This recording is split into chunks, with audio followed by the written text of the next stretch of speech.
10월 3일 오스왈드 챔버스의 주님은 나의 최고봉 제목은 사역의 영역입니다.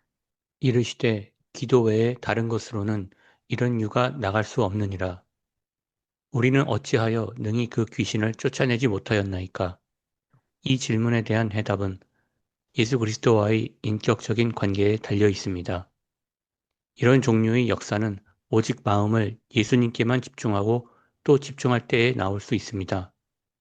우리도 주님의 능력에 집중하지 않고 우리 자신의 본성에서 나온 생각들을 가지고 하나님의 일을 하려고 할 때 제자들처럼 무기력한 상태에 머물게 됩니다. 하나님을 알지 못한 채 주님을 위하여 일하겠다고 열심을 낼 때 오히려 그 열심은 하나님의 영광을 가리게 됩니다.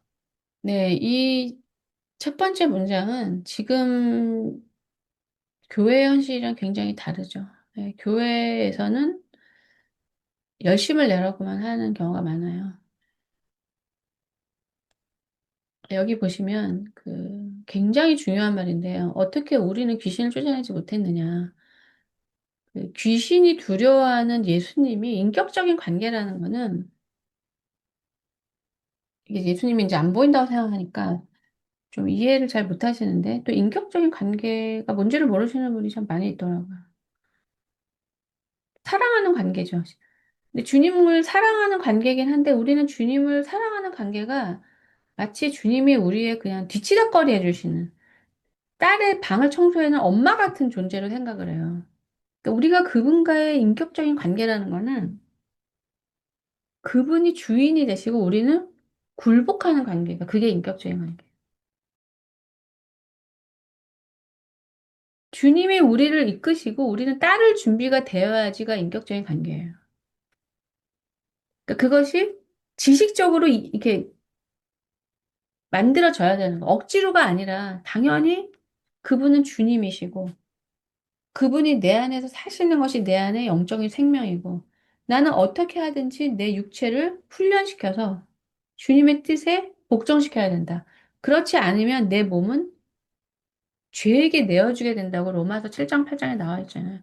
그러니까 인간이 굉장히 신비로운 존재예요. 인간은 죄에게 내어져서 죄의 종이 되거나 의에 나의 육체를 내어줘서 의의 도구가 되거나 둘 중에 하나인 거예요.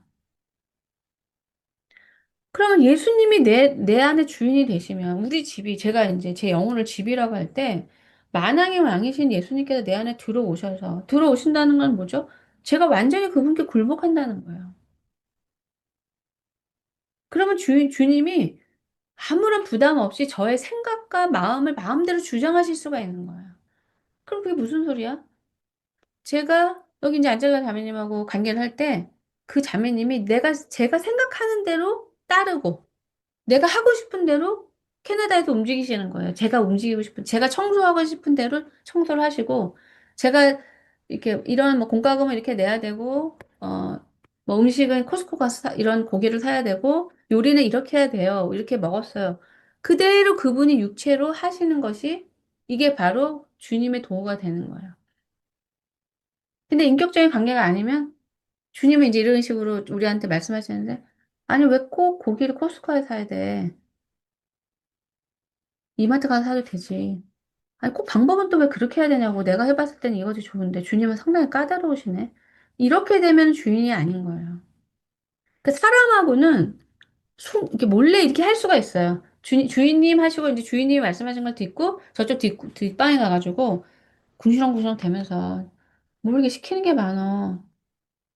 이런 식으로 그분과 다르게 우리는 사람한테는 그렇게 할 수 있는데 주님과는 그런 관계가 되지 않아요. 왜냐면 주님은 사랑의 관계에 신뢰로만 접속이 되는 거예요, 관계가. 그러니까 우리는 그분을 신뢰할 수 없는 요소들을 제거해야지 그냥 쓰레기 같은 마음으로 그냥 흉내만 내면 안 되는 거예요. 이걸 너무 모르는 거예요, 사람들이. 우리의 기독교인의 그 능력은 주님과의 투명한 관계에서만 있는 거예요. 노력에 있는 게 아니에요. 그러면 뭔가 하나님과 관계에서 그분과 멀어졌다. 그럼 내가 뭐 딴 데서 뭘 하는 거죠. 아니면 주님이 뭐라고 왼쪽으로 가라고 하시는데 나는 그게 싫다. 그럼 관계가 소원하는 거죠. 그럴 수도 있죠. 어떻게 주님이 항상 기뻐할 수 있는가? 전 이런 고민을 많이 했어요. 당연히 기뻐할 수 있어요. 영적인 생명이 너무 귀한 거기 때문에 하나님의 뜻은 로마서에 이렇게 나와 있죠? 선하고 하나님이 기뻐하시고 공의롭고. 그러니까 우리가 선과 공의와 하나님을 기뻐하시는 것을 원하는 사람은 주님의 뜻을 따를 수밖에 없어요. 그러니까 하나님에 대해서 완전히 늘 박수치면서 늘 저는 주님이 좋아요라고 할 수는 없지만 관계가 깊어진다는 것은 그런 갈등의 요소들을 해결해 나간다는 걸 의미하죠. 그렇지만 주님과의 갈등의 요소는 내가 해결해야지 주님이 우리들 위해서 바꾸실 일은 없어요. 그분은 진리이기 때문에. 진리고 생명이시기 때문에. 근데 우리는 이걸 또 민주적으로 제가 한번 바꿨으니까 주님도 바꿔주셔야죠. 제가 지난번에 커피 탔으니까 이번에 주님이 좀 타셔야죠. 이런 거를 인격적 관계라고 생각하는 거예요.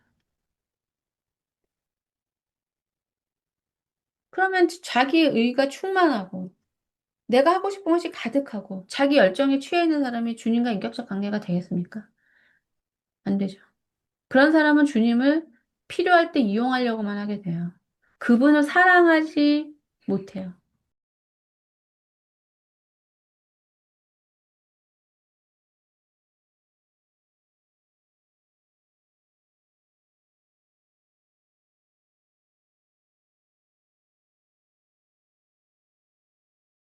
여기 나와 있죠.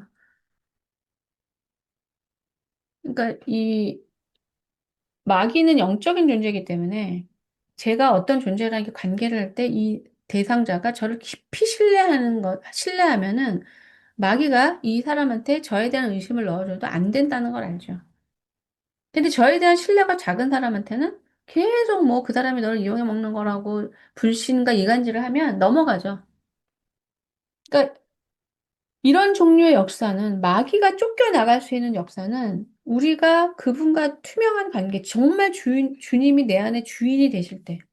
이거는 귀신이 쫓겨나가는 정도가 아니고 제가 드릴 수 있는 말씀은 주님이 주인이 되시면 우리 육체의 죄성이 길들여져요.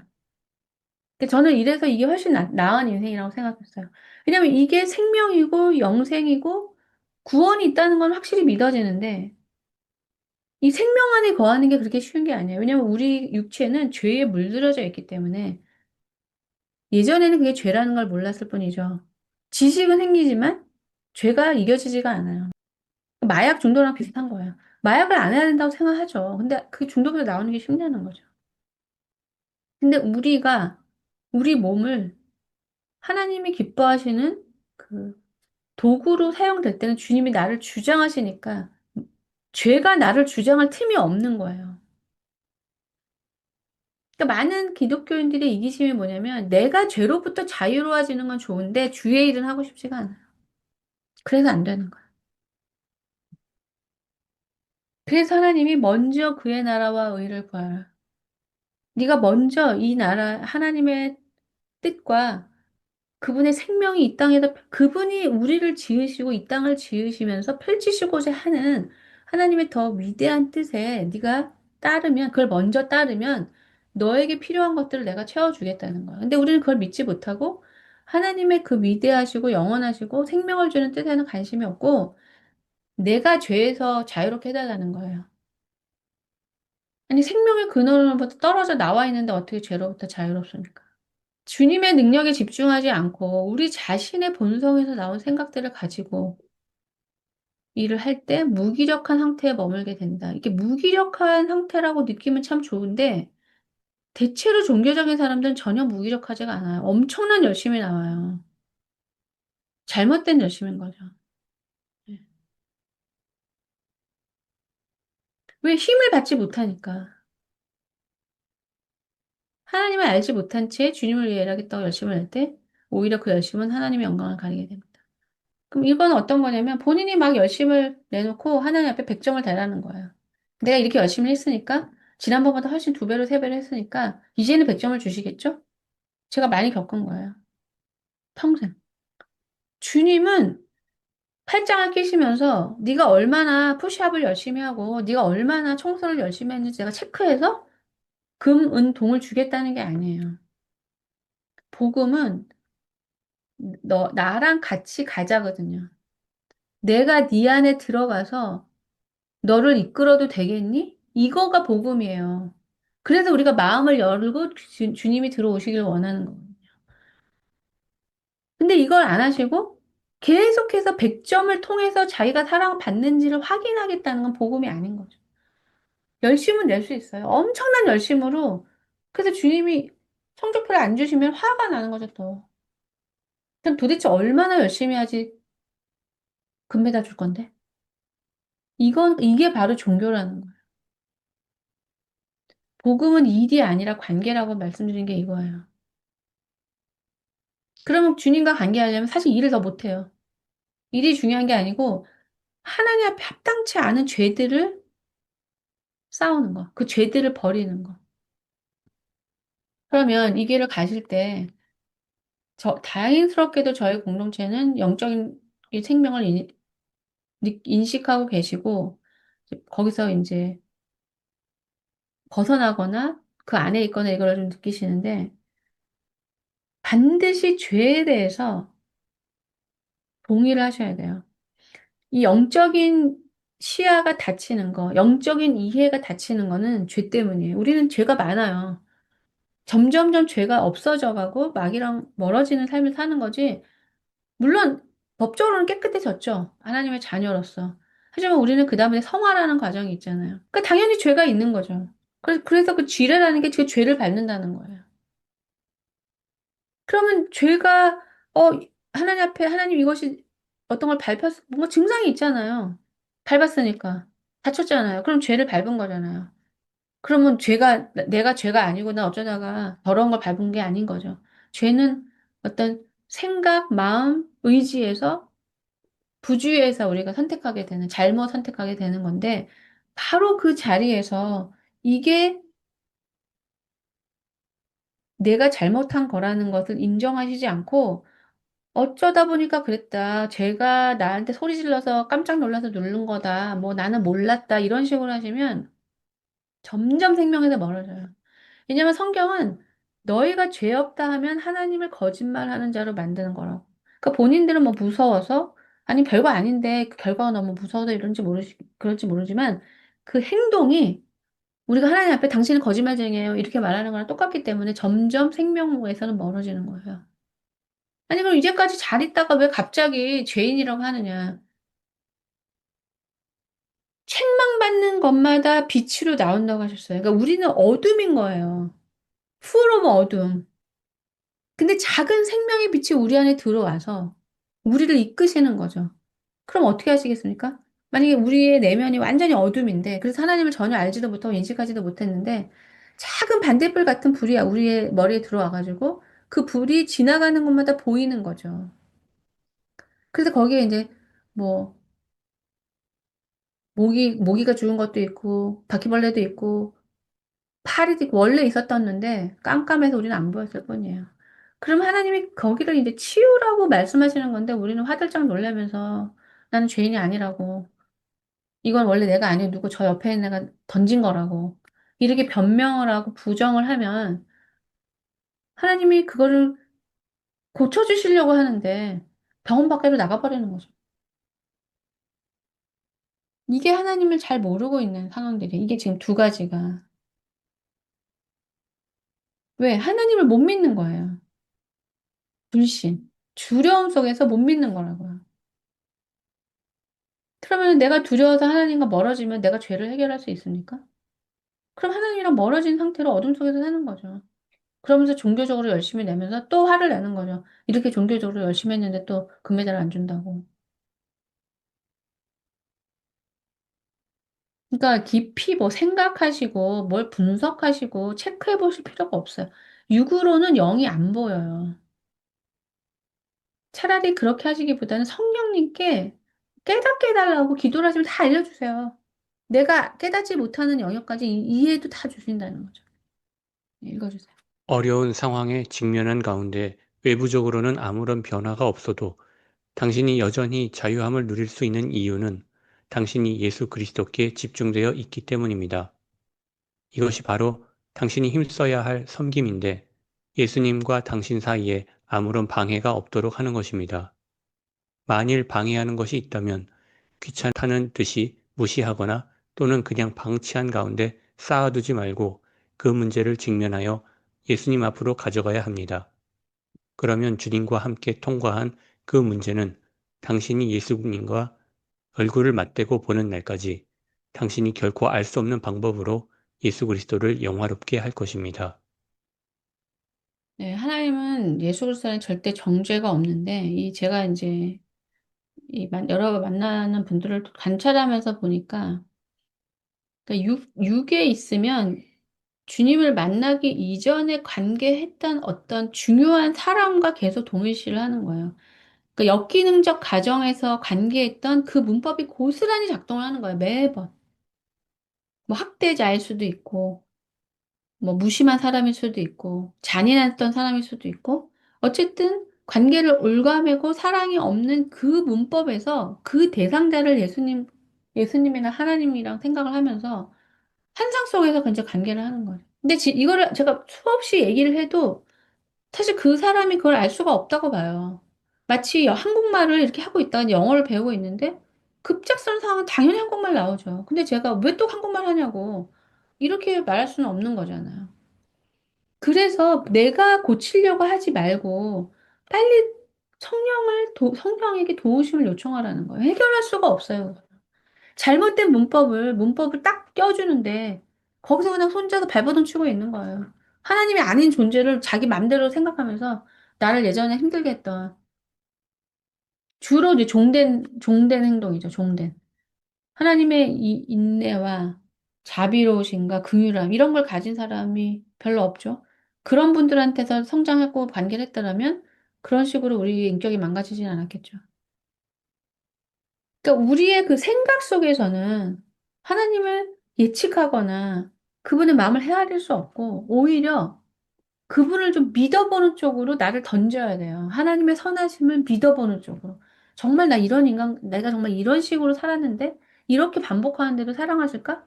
아니, 아니, 아닐 거야. 이거는 교만한 거죠. 왜냐면 우리는 그분의 사랑이 절박해요. 그래서 예수님이 기도를 가르쳐 주셨잖아요. 악한 재판관. 내가 안 들어주면은 맨날 와서 기도해가지고 나 귀찮게 할 거니까 그냥 들어주자. 이렇게 악한 재판관도 이런 이유로도 들어주는데 하나님이 이 악한 재판관보다는 선하시잖아요. 근데 우리는 이 악한 재판관보다도 못하게 생각한다는 거죠. 예, 오늘의 주제는 뭔가 내가 지뢰를 밟았다. 혹은 덫에 걸렸다. 그럼 바로 그냥 딱 그 자리에서 하나님을 찾으셔야 돼요. 그거 움직였다가 더 크게 폭발해요. 왜냐면 죄는요, 이게 영적으로 죄는 이게 오염이 된다는 걸 아셔야 돼요. 우리가 안 보여서 그렇게 생각 안 하시는데, 먹으려고 하는 물컵에 한 방울의 독약이 떨어지면 그 물을 못 먹어요. 계속 이게 스며들고 퍼지잖아요. 죄가 우리 안에서 터지면 성령께서 이렇게 우리를 막아주시다가 우리가 죄를 선택하잖아요. 그럼 그게 잉크처럼 우리의 생각, 마음, 의지에 스며들어요. 그럼 어떻게 되느냐? 빨리 해결하지 않으면 완악해지고요. 마음이 완악해져요. 신경질과 막 나는 거죠. 은혜를 받을 수 있는 마음에서 멀어지는 거죠. 이게 죄가 주는 결과예요. 의지, 자기 멋대로 하고 싶어지죠. 일단 마음이 은혜를 받아야 우리가 이게 정상적으로 기능을 하는데 마음이 완악해지니까 강팍해지고 그러면 이제 스스로는 뭐 더 이상 해결할 수 없습니다. 우리는 독수리같이 날개를 치며 오를 수 있어야 합니다. 그러나 내려오는 방법도 알아야 합니다. 성도의 능력은 내려와서 낮은 곳에서 사는 삶에 있습니다. 바울은 내게 능력 주시는 자 안에서 내가 모든 것을 할 수 있느니라고 말하였습니다. 바울이 말하는 모든 것이란 가장 치욕적인 것들을 의미하는 것입니다. 물론 우리에게는 싫어요. 나는 하나님과 산 꼭대기에 있는 것이 훨씬 더 좋아요. 라고 말하면서 수욕을 거부할 권한이 있습니다. 당신은 현실적인 상황을 실체 되신 예수 그리스도의 빛 안에서 직면하시겠습니까? 아니면 그러한 굴욕적인 상황으로 인하여 주를 향한 믿음을 저버리고 공포 가운데 빠지겠습니까? 문장 자체가 참 이상하죠. 네. 주님이 주신 건 선물인데 자기가 주장할 수 있나요? 주시는 거는 주셔도 감사, 안 주시는 거는 안 주시는 게 아니고 그게 일반적인 거죠. 그러니까 사람들이 마음을 잘 다루시지 않으면 이렇게 나쁜 쪽으로 가게 돼요. 원래 없었는데 주시잖아요. 그럼 주는 게 당연해져요. 또 왜 안 주나 이렇게 돼요. 그 주는 게 감사가 되지 않고 아니 어제는 주더니 왜 안 줘? 내 거를 찾는 것처럼 쉽게 인간이 그런 식으로 되기 때문에 감사가 없어지는 것은 영적인 삶에서 멀어지고 있다고 보셔야 돼요. 그리고 하나님은 항상 선하시다는 거를 그 하나님이 선하시다라는 걸 붙드는 게 믿음이에요. 그게 내 감각과 감정과 상관없이 내 감각이 좋고 기분이 좋고 느낌이 좋고 너무 행복할 때 하나님이 선하시다고 말하는 거는 가치가 적죠. 네, 저희가 이제 미국에 가서 정말 아무것도 없는 땅에서 아무것도 없는 곳에서 정말 모든 것을 이제 사고 찾고 만들어야 되는 상황이 되니까 저는 개인적으로 감사가 더 많아졌어요. 당연했던 것이 없어지다 보니까 이런 것들이 다 고마운 거였구나. 내가 누렸던 거였구나. 그러니까 이런 식으로 하나님을 그 뜻을 찾으려고 하지 않으면 감각적으로 가시면 불편해지니까 짜증이 나는 거죠. 왜 날 힘들게 하셔? 이렇게 생각하시면 하나님을 선하지 않다고 말하는 거랑 똑같은 거예요. 하나님은 언제나 선하시기 때문에 내가 감정이 좋든 나쁘든 우리는 그분의 선함 속에서 주어진 환경에서 선하니까 당연히 선한 의지가 있으시겠죠. 하나님 너 좀 고생 좀 해봐라 이렇게 해서 던져놓으시는 거 아니거든요. 예, 차이는 그거죠. 하나님은 우리를 뭐 대바라지거나 게으르거나 불필요하거나 무익한 인간으로 만드시지 않아요, 절대. 그러니까 그렇지 않은 인간으로 만들려니까 고달픈 훈련이 있는 거죠. 그것이 선한 거예요. 감정적으로 고달파도 내가 하나님 앞에 필요하고 사람들한테 유익하고 낭비 없고 영원한 열매를 위해서 매 순간을 구원하는 이런 삶이 가치 있는 삶인 거죠. 근데 이런 것들을 불평하시면 안 되죠. 네, 오늘 10월 3일 기도 외에 다른 것으로는 이런 요가 나갈 수 없느니라. 제가 말씀드리고 싶은 것은 어떤 모든 문제 속에서 우리가 어린아이가 엄마를 부르듯이 아, 나는 인생 살면서 어려운 가운데 뭐 엄마든 아빠든 불러본 적이 없다. 나는 고하다.